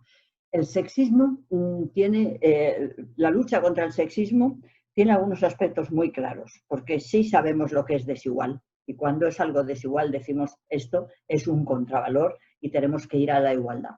Pero claro, hay algún elemento de la igualdad que tiene que ver con las características singulares de las mujeres en relación con los hombres, que nos empieza a provocar una especie de oscuridad en la que yo creo que es necesario que iluminemos y profundicemos, ¿no?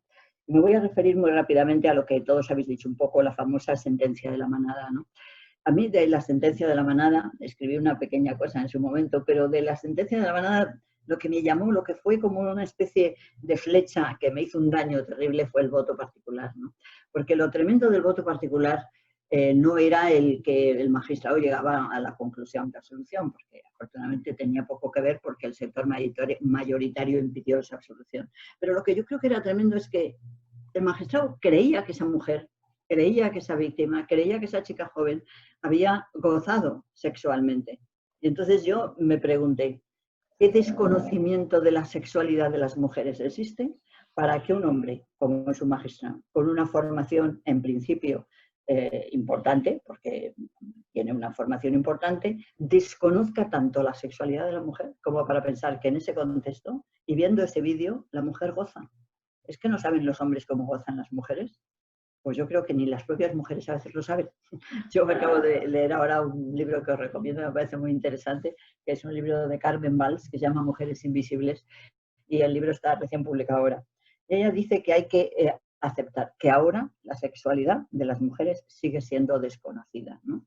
Y no solamente la desconocen los hombres, sino la desconocemos nosotras también, ¿no? Eso yo creo que tiene una trascendencia enorme cuando hablamos del sexismo, porque si no sabemos a lo que nos estamos refiriendo, ¿cómo vamos a actuar en el sentido razonable y favorable que necesita la consolidación del valor, ¿no? Y yo creo que para eso es interesantísimo, de verdad, que pensemos en la necesidad de profundizar en esto. Yo creo que se sabe poco, por ejemplo, provoca una alarma terrible y, como no puede ser de otra manera, lo que significa la extirpación del clítoris en determinadas culturas más, bueno, fundamentalmente de Centroáfrica, ¿no? Y muy vinculadas, bueno, en cierta medida a unos conceptos religiosos diferentes a los nuestros, ¿no? Pero yo creo que lo que se sabe muy poco es el que a principios del siglo XX hubo clínicas, sobre todo en Estados Unidos, que hacían la ablación del clítoris por considerar que precisamente el clítoris era un elemento que determinaba las histerias. Y no nos olvidemos que precisamente el término de histeria tiene que ver con mucho en relación con lo que significa la propia sexualidad de las mujeres, ¿no? Yo creo que este es un tema muy importante porque muchas veces, y yo he tenido ocasión de verlo en el tribunal, muchas veces cuando los magistrados tenemos que interpretar una realidad, si no conocemos bien esa realidad, la interpretamos mal. Y fijaros lo que significa, sobre todo para todos los delitos que tienen que ver con las agresiones sexuales en todo el amplio campo, movernos tan inseguros en este terreno. Nos movemos inseguros porque sabemos poco, nos movemos inseguros porque no nos atrevemos a hablar lo suficiente, nos movemos inseguros porque sentimos un pudor ancestral de hablar de algo que es tan importante como es el sexo, el placer, el gozo, etcétera, ¿no? Y yo creo que hubo en el movimiento de mujeres en aquel primer momento, estamos hablando en los años 70, un movimiento muy fuerte, muy importante de abrir ese terreno, y yo creo que, sin embargo, por una serie de razones que habría que estudiar más despacio, estamos muy parados en ese terreno. Y la iluminación de lo que no sabemos de nosotras mismas y lo que desde luego no saben los demás es un elemento determinado para conseguir absolutamente la igualdad que necesitamos. Porque si no, vemos que aunque tomamos toda esta serie de medidas y pedimos a la justicia que confirme el valor de la igualdad, seguimos teniendo una dolorosa factura de muchas mujeres asesinadas, de muchas mujeres golpeadas, de muchas mujeres que están sufriendo, de muchas mujeres a quien no solamente no se les reconoce la igualdad, sino que son una víctima por el ejercicio de la desigualdad. Y aunque no fuera nada más que por eso, no nos podemos parar y tenemos que ser audaces y seguir siempre investigando lo que sea necesario y a veces iluminar lo que está oscuro. Nada más. Muchísimas gracias a todas. Muchas gracias, Manuela. Primera cosa, voy a presentar un poquito, no va a hablar, pero la voy a presentar a la persona que va a clausurarlo, pues simplemente que la tenéis ahí como muy iluminada, pero para que lo sepáis, que es licenciada en Derecho, con un máster en Derecho Europeo por el Colegio de Europa, es funcionaria, es asesora vocal de la dirección del Instituto de la Mujer y para la Igualdad de Oportunidades, y viene siendo una jurista experta en temas de igualdad en organizaciones internacionales. Y seguramente lo que ya más le gustaría que yo dijera, seguro, es que ha participado, en nombre del Gobierno de España, ha participado en el comité de redacción de las recomendaciones para prevenir y combatir el sexismo, estas de las que estamos hablando. No le doy la palabra ahora, pero quiero presentarla porque, lógicamente, a lo mejor ella quiere también intervenir en el debate para que sepáis que ella ha participado en la redacción. Hemos ido un poquito tarde de tiempo, claro está, como suele pasar siempre en la vida. Creo que podríamos estar algo más de tiempo si las personas que estáis de ponentes, Teresa Fesi se ha tenido que marchar, no os importa para haceros alguna cuestión de preguntas. Por nosotros, por cuestiones técnicas, creo que no hay problema. Si no os importa mucho, pues entonces vamos a trasladaros solo una cosita muy breve, algunas preguntas, que hay muchísimas, pero solo algunas preguntas. Por supuesto, varias personas preguntan, pero yo creo que eso a lo mejor, o sí, no lo sé, da lugar a muchísima discusión. Es en qué situación jurídica se encuentran las mujeres trans en el ámbito europeo. Son varios tipos de preguntas en torno a la polémica actual, bien conocida, de la futura ley en España. En fin, es una polémica que es mucho más general. Lo han preguntado varias personas. No sé si voy a hacer algunas preguntas y luego elegís cada una sobre lo que queréis contestar. También preguntan, en este caso mucho María Ángeles Carmona, sobre el asunto de cómo entiende ella, desde su posición en el Consejo General del Poder Judicial, por qué se sigue ocurriendo que las víctimas se siguen sintiendo vulnerables a pesar de todo el esfuerzo que se ha hecho con el Consejo General del Poder Judicial. ¿Por qué lo piensa y qué propuestas de erradicación de este cambio en el ámbito jurídico propondrían? Bueno, ¿cómo, vuelven a hacer más preguntas sobre el tema trans, cómo puede afectar la llamada ley trans en la legislación de igualdad de hombres y mujeres, violencia de género, cuotas y otros derechos por razón de sexo? Y la historia, por lo menos para terminar, en las que ya tengo aquí preguntadas y luego cada uno elegís lo que queréis contestar, si creéis que es urgente introducir formación integral en perspectiva de género en los planes de estudio de grados de Derecho. Con eso me paro, elegid de lo que yo he dicho que queréis contestar. Vamos a intentar estar, pues no lo sé, un cuarto de hora o 20 minutos más para luego que la Ferguson cierre. Lo siento muchísimo deciros que no me voy a poder quedar. Ya, vale, ya lo Por comprendo. eso sí he preguntado la hora, ¿sabes? Ya. Porque tenía compromiso a partir No te de preocupes, media. Manuela, Así vale. que como además creo que quizá la única pregunta que me podía afectar en algo es decir que sí, que por supuesto que todos los estudios, debe haber estudios de perspectivas de género, pues con eso me doy por contestada la pregunta que me podía afectar. Os saludo a todas, muchísimas gracias, enhorabuena y me vais a permitir que me retire. Tranquila, venga. Gracias. Muchas gracias. Gracias. Muchas gracias. Un placer. Gracias, Manuela. Gracias, Manuela, muchas gracias. Bueno, de las demás preguntas que he colocado, ¿alguien quiere contestar algo? Bueno, si quieres, Teresa, contesto yo pues en concreto a lo que se ha referido a la victimización, ¿no? A la vulnerabilidad de las mujeres en el ámbito de la justicia. Y luego si quiere Pilar, que sabe más del tema de personas trans, porque es verdad que es algo que nos va a llegar y porque están ahí las modificaciones legislativas. ¿Qué es lo que tenemos que hacer? Bueno, yo he intentado arrojar un poco de luz, porque desde luego estoy totalmente de acuerdo con Susana en que aquí tenemos que mejorar muchísimo y desde luego esta mejora tiene que ir abanderada por el Consejo General de Justicia sin duda alguna y por el Observatorio.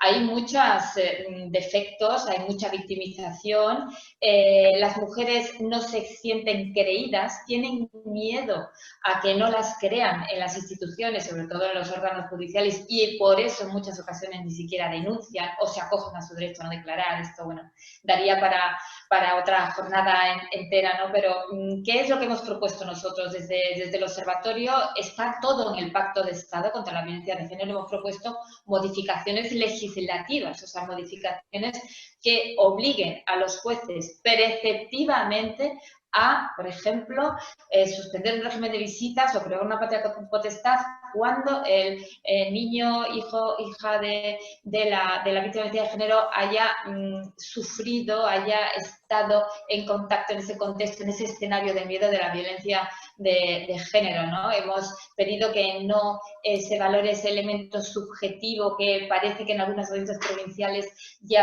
todavía se sigue aplicando, ¿no? Y que los juristas conocemos muy bien. Es decir, hay una serie de modificaciones legislativas que no hay más remedio que hacerlas si queremos que se apliquen. Pero es que después, todo lo que hemos hablado de perspectiva de género, la única manera de hacerlo es a través de la formación y sobre todo a través de la especialización.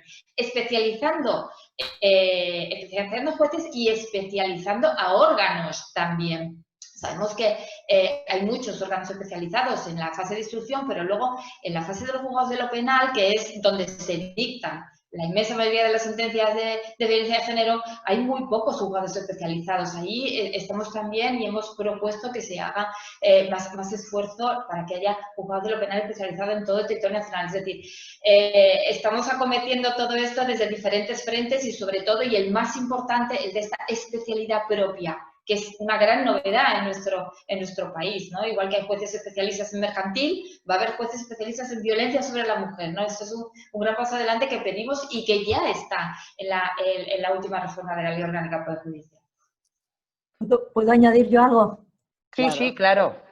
No, apuntando un poquito lo que ha dicho María Ángeles Carmona, yo creo que los problemas de violencia de género cuando se plantean, los problemas de violencia sexual son problemas muy complicados y que tienen secuelas importantísimas en la víctima. Entonces, la solución de esos problemas, aparte de la especialización de los órganos judiciales, deben estar asesorados por especialistas, psicólogos, unidades de valoración forense, pero que estén ahí en el momento de tomar decisiones, unidades especializadas en menores, porque hay que solucionar el problema de los menores, puntos de encuentro familiares que estén especializados en perspectiva de género y que no apliquen de alguna manera el síndrome de alienación parental, en fin, todo un asesoramiento de los órganos judiciales que tienen que tomar esa decisión tan importante con personal que esté especializado. Me parece que es fundamental. Totalmente de acuerdo. Bueno, como estáis, claro, solo di algo, Susana, que... No, rápidamente. Unía esta cuestión a la pregunta que hacía una de las personas que nos estaba escuchando y que has comentado sobre la necesidad de introducir en la formación universitaria los temas de género y la perspectiva de género. Y yo creo que sí, que efectivamente eso requiere una reforma urgente. Yo recuerdo que cuando estudiábamos la carrera en mis tiempos, que es ya hace mucho tiempo, realmente, por ejemplo, pero no solo en materia de violencia de género, sino el derecho civil, ¿no? Cuando nos explicaban los derechos y deberes de los cónyuges, el Código Civil, etcétera, te lo explican todo con una pretendida neutralidad que luego en la vida real no existe. Es decir, para mí la absoluta neutralidad, en realidad, cuando estamos en un sistema de estructuras patriarcales, conlleva también un sesgo sexista. ¿Por qué? Porque los derechos y deberes de los cónyuges son unos, pero luego en la realidad vemos que se transforman de una manera o de otra según seas hombre o según seas mujer. Y entonces la mujer tiene la doble jornada laboral, ¿no? La que hace en la casa y la que hace fuera de la casa. Pero aparentemente los derechos y deberes son los mismos. Y eso no te lo explican en la universidad. Entonces yo creo que efectivamente, como respondiendo a esa pregunta, sería algo muy necesario a introducir en la carrera de Derecho, te dediques luego a la especialización que sea cuando acabes la formación. Bueno, pues hay muchas preguntas, pero como vamos un poco mal de tiempo y hay dos panelistas que ya se han tenido que marchar, creo que lo mejor es darle la palabra a Lara Ferguson, a la que ya he presentado y a la que por supuesto agradecemos, que ha estado aquí todo el tiempo, desde el principio hasta el final, callada, sin intervenir, y que ahora seguramente quiere intervenir y tiene que intervenir.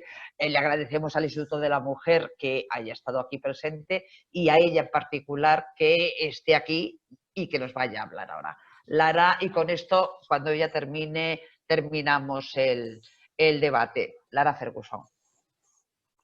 Hola, ¿qué tal? Buenas tardes. Bueno, pues es un placer estar y escucharos a todos. Es una auténtica lección.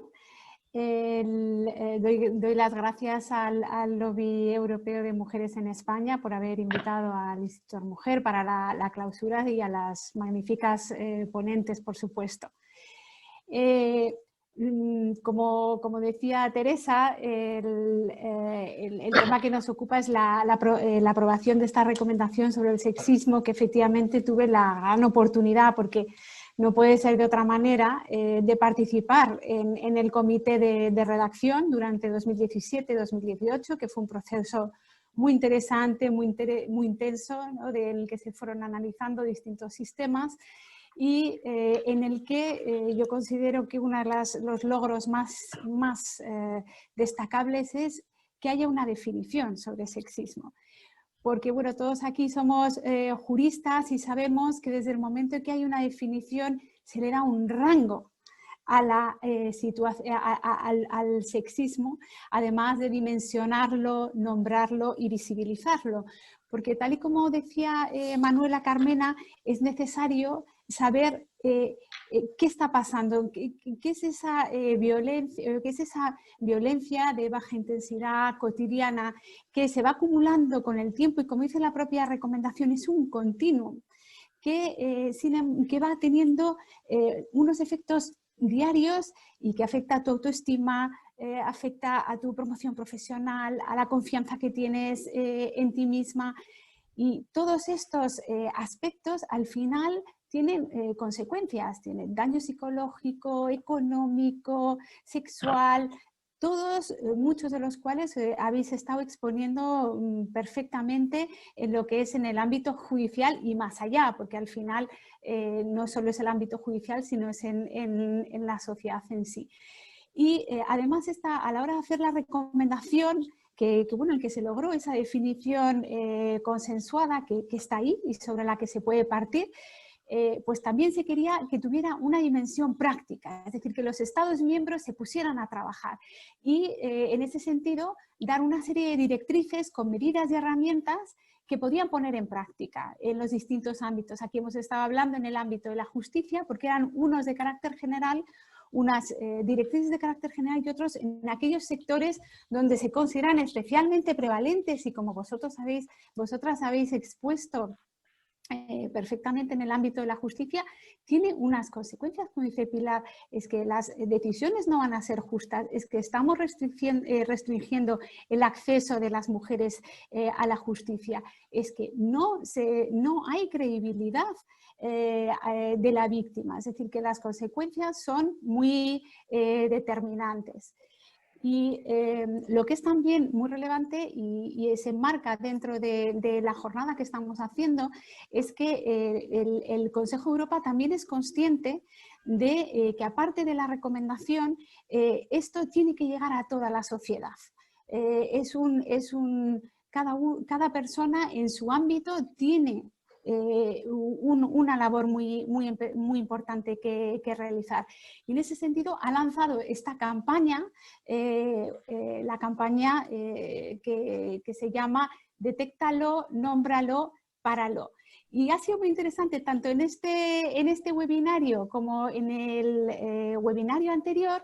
Por ejemplo, María Ángeles, en el fondo estabas haciendo lo que la campaña quiere decir, porque justamente cogiendo tus palabras dice, hay que detectar las resoluciones.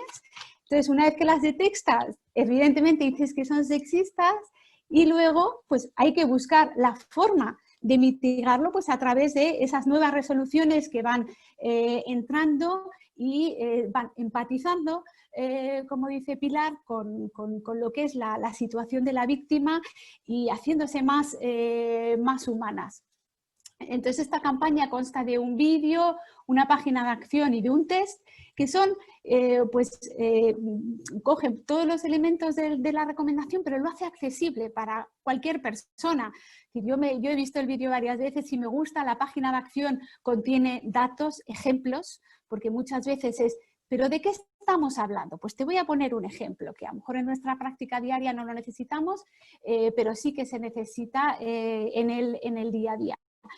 Y tanto de la recomendación como de la campaña, lo que hicimos fuimos de los primeros países que lo tradujimos al español. Hicimos una amplia difusión también de la recomendación en los medios y luego pues todos, incluso fue un informe sobre esa recomendación, fue objeto de análisis en el Consejo de Ministros en junio del 2019. Y lo mismo estamos haciendo con la campaña. La campaña está traducida al español, todos los distintos elementos y también en esa misma línea le hemos también dado difusión en conjunción con lo que está haciendo el lobby de mujeres dentro del proyecto de Movilízate por la Igualdad. También pues estamos dando esa difusión. En ese sentido, considero que una de los objetivos que tiene, por supuesto, muy ambiciosos la recomendación es una Europa libre de sexismo. Y nosotros, bueno, como dice Manuela, pues la sociedad tiene que ir cambiando y dando cabida. Y a su vez, pues el propio vídeo apela a la persona y le dice, nosotros tenemos el Consejo de Europa tiene una posición firme contra el sexismo. ¿Y tú? Y ahí apela a la persona, pero la recomendación, además de a la persona, como también se ha ido diciendo en todo el webinario, considera que el sexismo tiene también un carácter estructural y tiene un carácter institucional. Y por eso las medidas que propone a los Estados miembros tienen ese carácter. Y todas las ideas que habéis planteado son enormemente interesantes y en el fondo estamos buscando maneras para garantizar los derechos humanos, la igualdad de género y la prevención de la violencia, que es en el fondo lo que estamos tratando con elementos que a veces pues son difíciles, como son pues, los estereotipos de género, el sexismo, difíciles de identificar, pero con la palabra formación, que fue también la palabra clave en el webinario anterior, también en esto, a todos los niveles. Estoy de acuerdo con Manuela que no solo es una educación superior, sino una educación continua. Los estereotipos y el sexismo, como dice Pilar, forma parte de cómo nos hemos construido y cómo nos tenemos que deconstruir en aquello que vemos que es perjudicial.